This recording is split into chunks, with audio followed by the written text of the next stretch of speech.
sur la nationale. Mesdames, Messieurs, bonjour et bienvenue dans ce 13h30, une édition consacrée à l'actualité dans nos différents départements. Et tout de suite, nous irons dans le Nord Bénin pour retrouver Alessandra Diotan. Alessandra Diotan, bonjour.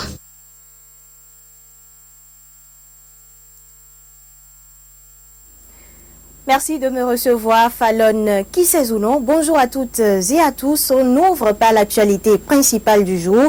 Vous le savez, nous sommes aujourd'hui 11 mai. Le monde entier célèbre le père du rastafarisme. À cette occasion de célébration donc de la légende Bob Marley, Michel Dako et Wakil Taïrou se sont intéressés à la philosophie rasta. Voici ce qu'ils nous proposent. C'est lui, le porte-étendard de la musique jamaïcaine et du mouvement Rastafari. 35 ans après son décès, la légende Bob Marley reste encore vivace dans les esprits. Rastafari is our light, and we need no other light. Hallelujah, there is no night. Bien au-delà du reggae en tant que genre musical, le rastafarisme est une philosophie, une charge sociale et religieuse. Le rastafarisme, les origines remontent aux écrits à la Bible dans le livre des Nombres, où les rastas se consacrent à servir Dieu, tout en suivant, bien sûr, un rituel. À tort ou à raison, plusieurs qualifient les rastas de divorcés sociaux, en quête de refuge sous des racines de chevelure crottées, avec des barbes mal entretenues. Ce que l'on reproche le plus, c'est bien la consommation du joint, encore appelé ganja. La ganja, c'est juste une manière de permettre à l'esprit de se lever. Donc elle conduit vers cette méditation. Et vous savez, le reggae, c'est une musique spirituelle. C'est une question de maîtrise de soi. Si déjà vous êtes un récalcitrant dans votre société, il ne faut pas faire un amalgame avec la ganja. Donc, sinon, pourquoi en Jamaïque alors il n'y a pas cette délinquance dont on parle si tant? Mais la mauvaise image que la société se fait des rastas n'entrave en rien la célébration du 11 mai à travers le monde. Une célébration qui d'ailleurs prend un peu plus d'ampleur au fil des ans. Nous sommes sur le campus de l'université de Parakou, un site parmi tant d'autres où l'on met les bouchées doubles pour mettre le feu à la glace. On ne peut pas passer inaperçu ce jour-là. C'est déjà une coutume. On le fait, on ne peut pas rater la coutume. C'est une fête que chaque Africain doit célébrer parce que cette date, nous devons la fêter comme le 1er janvier. Bob Marley a vu le jour le 6 avril 1945 en Jamaïque et disparaît du labyrinthe terrestre le 11 mai 1981 aux États-Unis. Auteur, compositeur, interprète, chanteur et musicien jamaïcain, ses œuvres ont connu un succès planétaire avec plus de 200 millions de disques à travers le monde. La fête du 11 mai à Parakou, ça promet donc pour ce soir du côté de l'université avec l'orchestre de l'UHEP. Cette autre actualité, à présent, une délégation du ministère des Infrastructures et des Travaux Publics était en fin de semaine écoulée face aux faiseurs d'opinion, notables et autorités de la ville de Parakou. Occasion d'expliquer à leurs hôtes les tenants et aboutissants de l'opération de déplacement provisoire d'un scanner de l'aéroport international de Touro. Cette séance d'explication a eu pour cadre la salle du peuple de la mairie de Parakou. William Aguiar pour la substance des échanges. Une séance d'explication qui fait suite aux informations relatives au grand et répété au sujet d'un scanner de l'aéroport de Touro, officiellement déplacé pour des fins techniques, mais que faiseurs d'opinion sages et notables de la ville de Parakou qualifient d'enlèvement frauduleux. Une suite logique selon eux d'une série d'actions tendant à mettre fin aux travaux. Venir enlever un scanner à bagages qui n'a même pas encore connu sa réception provisoire a été la goutte d'eau qui a fait déborder le vase. Nous tenons d'abord à remercier son Excellence le Président Patrice Talon pour cette mission qu'il a dépêchée sur Parakou. Nous le remercions et nous lui réitérons notre soutien. Cet aéroport est une identité pour la ville de Parakou. Et donc, toutes les couches de la population sont attachées à cet aéroport. Pour nous, c'était une opération ordinaire. Parce que le scanner, quand ça ne tourne pas, ça se gâte. Ce scanner va revenir. Et ça, je voudrais que les leaders d'opinion soient rassurés. à mi-juin, ce scanner va revenir à Tourou. La veille citoyenne sera renforcée pour suivre de près les travaux de cet aéroport, promet Amadou Issifou, député à l'Assemblée nationale. Je pense qu'à l'heure là, nous sommes rassurés. Et nous allons suivre jusqu'au retour effectif de notre scanner à Parakou. Nous allons tout faire pour demander une audience avec le maire de Parakou auprès du chef de l'État pour que le reste des travaux, en si peu de temps, puissent devenir une réalité. Plusieurs raisons militent en faveur de la poursuite des travaux et le gouvernement en est conscient, a rassuré le directeur de cabinet du ministre des Infrastructures et des Transports. Il n'y a aucune inquiétude sur l'évolution du chantier. L'aéroport de Tourou constitue une grande chance de développement pour le Bénin. À cause de ce grand voisin nigérien, l'aéroport de Tourou ne connaîtra pas cet arrêt dont vous parlez. Une visite guidée sur l'aéroport et des chantiers en cours d'exécution a permis aux populations de se convaincre de la poursuite des travaux. Recueillement au mausolée de feu président Hubert Koutoukou Maga le 8 mai dernier, date anniversaire de son décès, étaient présents les proches et admirateurs de l'homme d'État. Hubert Koutoukou Maga, père de l'indépendance du Dahomey, actuel Bénin. Reportage Idas Salomon, lu par William Aguiar. 16 ans que l'ancien président Hubert Koutoukou Maga repose dans ce mausolée. Pour célébrer cet illustre disparu, proches, collaborateurs et admirateurs se recueillent sur sa tombe par devoir de mémoire. 8 mai 2016, ça fait 16 ans, donc 16e anniversaire du décès du président Hubert Koutoukou Maga. Donc, le comité d'organisation a décidé de venir s'incliner sur la tombe du président Hubert Maga. 10 de témoignages et une messe. Cette commémoration vient aussi annoncer les nombreuses activités prévues dans le cadre de son centenaire de naissance. Ce recueillement vient lancer les manifestations du centenaire de naissance du président. Donc nous allons d'ici là, au cours du mois de mai, organiser une grande messe, organiser des prières religieuses pour impliquer toutes les sensibilités religieuses et traditionnelles. À partir du 31 juillet, nous allons lancer les activités entrant dans le cadre du centenaire. La contribution de tous les Béninois est attendue pour un centenaire de naissance à la hauteur de la personnalité politique qu'a été Hubert Koutoukou Maga. Madame, Monsieur, pour finir, on prend la direction de Djougou pour les échos de la célébration de la journée de la liberté de la presse. Pour marquer l'événement, les professionnels des médias de cette commune ont initié une séance de don de sang et c'était le week-end écoulé. Emerida Mesoton. Les professionnels des médias de la commune de Djougou à l'exercice du don de sang au centre hospitalier départemental de la Donga. Des habitués pour certains et une première pour d'autres, ils s'adonnent volontiers à l'exercice pour sauver des vies et ceci dans le cadre de la célébration en différé de la journée de la liberté de la presse. L'importance du don de sang n'est plus à démontrer, surtout dans la commune de Djougou où les docteurs déplorent souvent le manque de ce liquide précieux, surtout pour les enfants.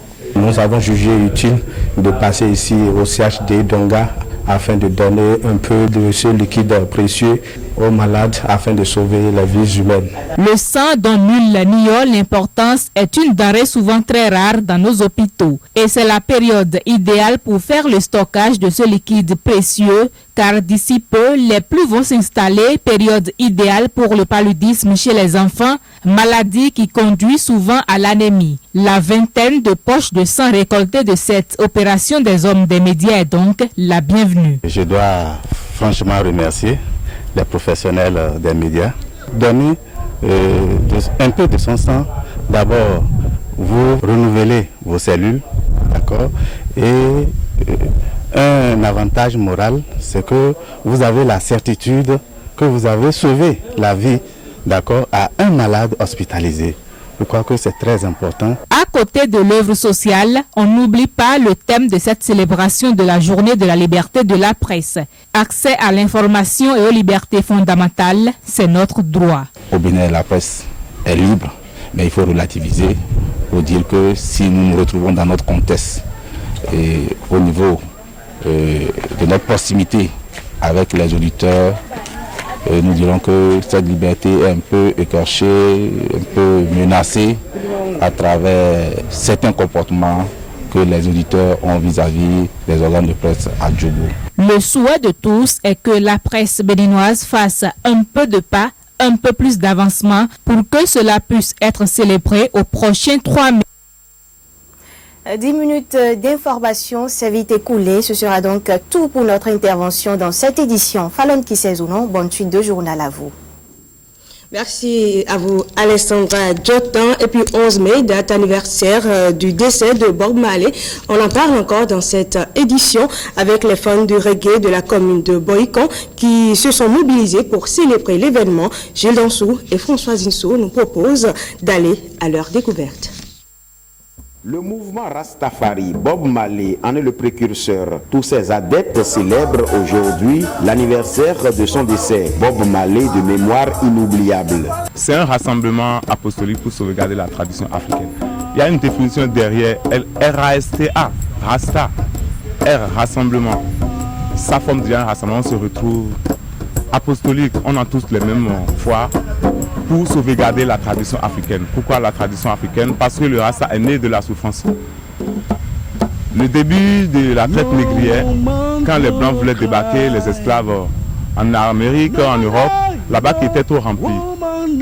Et d'autres mouraient par asphyxie. Voilà qu'ils les ont achetés par l'échange, par les crocs au niveau du roi. Et ils vont perdre ceux-là facilement. Ils ont imaginé d'abandonner une équipe sur l'île Jamaïque. Bob Marley est né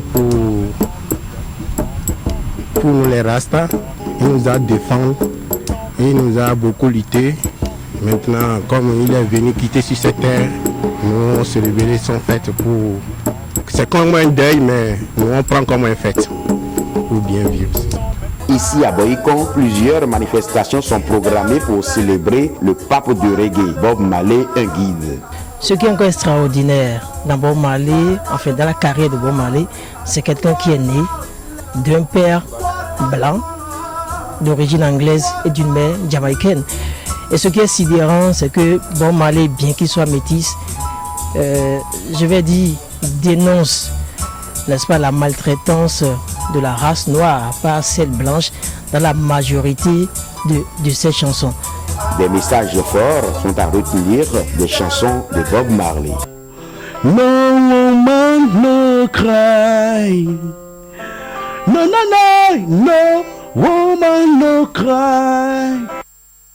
Eh bien, loin du rastafarisme, nous allons parler à présent de ce drame qui a eu lieu hier à Boïcon après la forte pluie qui s'est abattue sur la commune. L'eau de ruissellement a emporté un écolier de 7 ans qui revenait des cours de midi.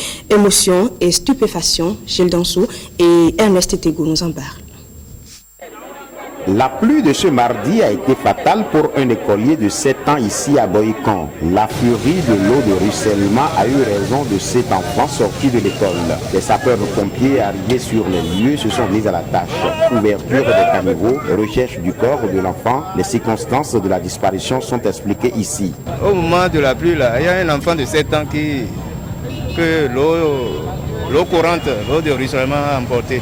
Et nous sommes à la recherche de ces derniers. Il pleuvait fort et l'eau coulait, l'eau qui quitte là, vient ici.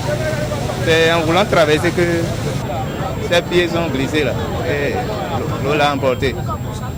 Dur et vraiment dur pour les parents de cet enfant. Ils ne cachent pas leurs émotions. Les caniveaux ne ferment pas. Partout est gâté dans Boïcon seul. Pourquoi pour eux sont comme ça? Devez nous aider.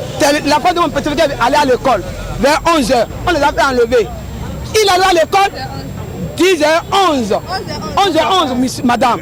Maintenant, quand on les a fait enlever, maintenant, il y a l'eau dans le rond-point. Donc il y a les canaux qui sont ouverts. Là-bas, on ne connaît pas. Il est tombé dedans. Voilà, jusqu'à on ne pas notre enfant. Et on veut quoi qu'on va faire?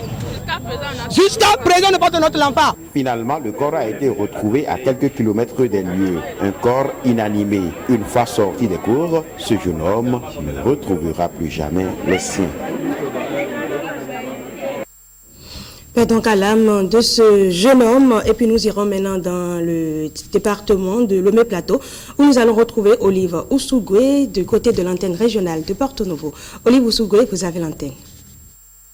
Merci de nous retrouver depuis Porto Novo, la capitale du Bénin, pour les informations en provenance des départements de Lomé et du Plateau. Dépistage gratuit du diabète et de l'hypertension artérielle hier à Porto Novo. Il est organisé au profit des professionnels des médias des départements de Lomé et du Plateau par l'association des infirmiers du centre hospitalier universitaire départemental Lomé-Plateau, en prélude à la commémoration de la Journée internationale des infirmiers. Suivant. Nous voyons le rôle que jouent les journalistes dans le monde, surtout au Bénin. On voit qu'ils jouent un grand rôle, mais c'est rare de voir les journalistes, c'est rare de les voir contrôler souvent leur tension, contrôler leur glycémie. Donc on a jugé aider les journalistes par rapport à leur santé.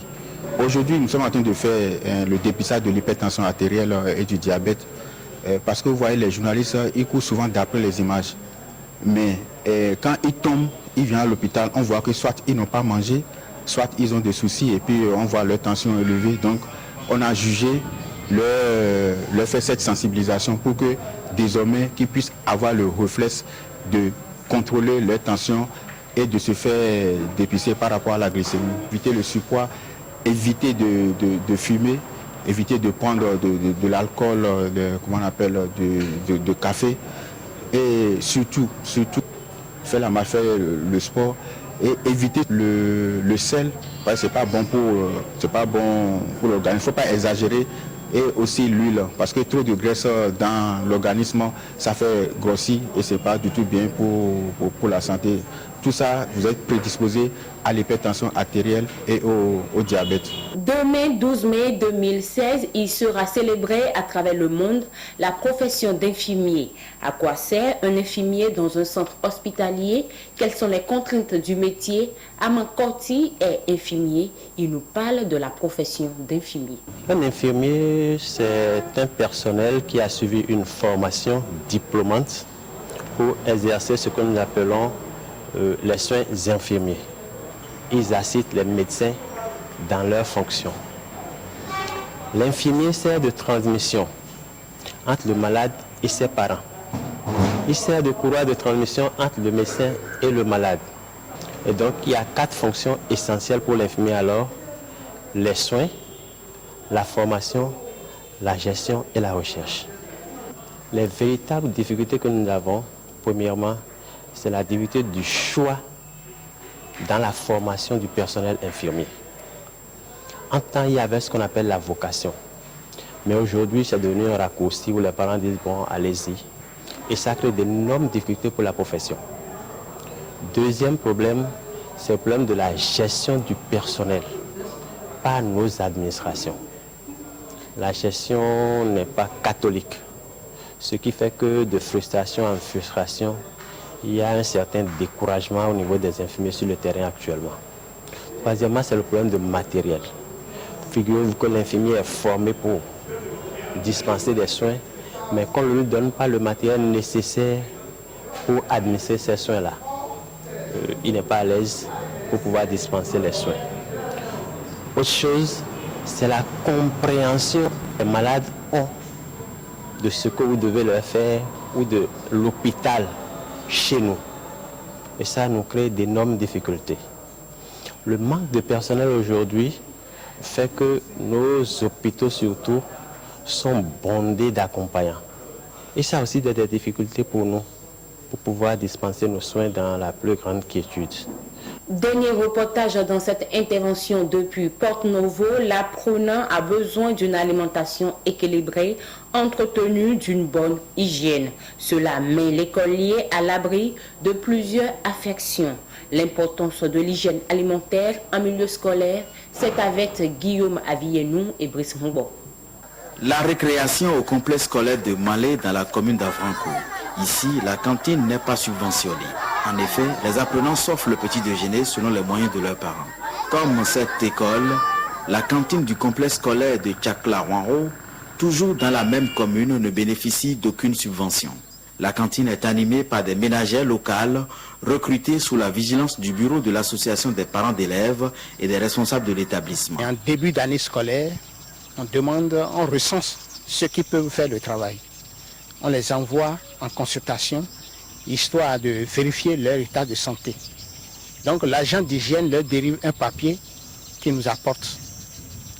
Et c'est sur la base de ces papiers-là, de connivence avec le bureau APE, nous décidons de ceux qui doivent servir les enfants au cours de l'année scolaire.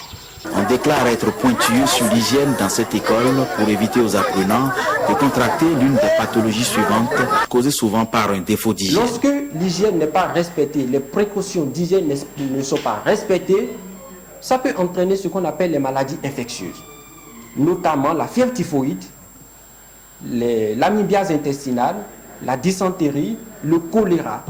Également, nous avons les hépatites virales, notamment les hépatites virales A et E qui sont liées à une transformation par voie orofécale. Si les mesures de précaution, les règles d'hygiène, le lavage des mains n'est pas respecté. Au regard de la fragilité de l'organisme des apprenants, le médecin conseille une personnalisation des kits de cantine portatifs. Selon lui, les enfants ne devraient pas partager les mêmes cuillères, les mêmes carafes et autres objets du genre. Voilà, c'était l'actualité dans les départements de Lomé et du Plateau. Nous vous remercions de nous avoir reçus. Merci également à vous, Olive Ousougoué. C'est avec vous que nous allons mettre un terme à cette édition. Merci à vous qui l'avez suivi. Prochain rendez-vous de l'actualité sur la nationale. C'est à 16h30.